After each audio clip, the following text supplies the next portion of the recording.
Opravila pa si tudi že poskusno fotografiranje za Playboy.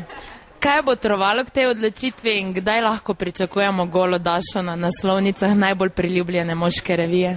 To je bilo res, da je prišlo smo do poskusnega snemanja. Sem bila na enem radiju in je bila ena stava, če si upam, ampak jaz si vse v življenju upam. Res pa je, da nikoli nisem imela nič proti Playboyu, meni so čisto lepe slike v Playboyu, ne vem, tako estetske, meni se zdi, da vsak moški rad pogleda lepe ženske v tej reviji.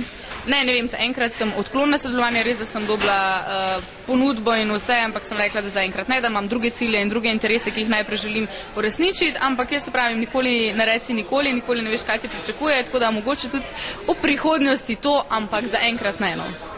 Torej slike zaenkrat ne bodo objavljene. Je skrivnost, kakšen honorar ste ti mogoče ponudili?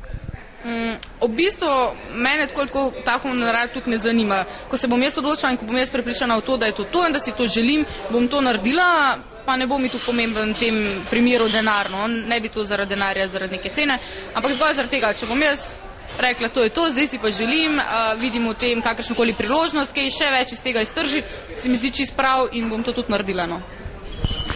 Med božično-novoletnimi prazniki pa si dobila prav posebno darilo, če lahko temu tako rečemo. Dobila si namreč polsestrico, si sedaj poleg medijske zvezde tudi občasna varuška?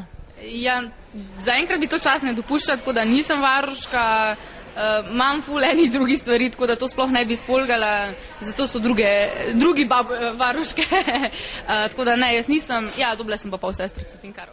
Še za konec, kakšni so tvoji načrti za prihodnost? Rekla si, da nameravaš odpreti podjetje, verjetno posvetiti faksu, še kaj takšnega? Ja, predvsem faks je res številka 1, to si želim zdaj v 2 letih dokončati, narediti in diplomirati na fakulteti za management, to mi je res prvi cilj, pa vsekakor poslovne vode, mene bolj te poslovne vode, mogoče zdaj tudi kakšna tam bolj medijska prepoznavnost, da bo kje v medijskem smislu, ampak to zgolj kratkoročno, drugače pa res poslovne vode, res kako to svoje podjetje, ki si ga zdaj želim, se mi zdi, da bi lahko dobro tržila. Drugače pa ne vem, sprot si zastavljam cilje in jih probam uresničiti. Daša, to bi bilo vse. Hvala lepa za sodelovanje in želimo ti veliko uspeha. Ja, hvala, ker ste me povabili in upam, da bomo še kdaj sodelovali na ta način.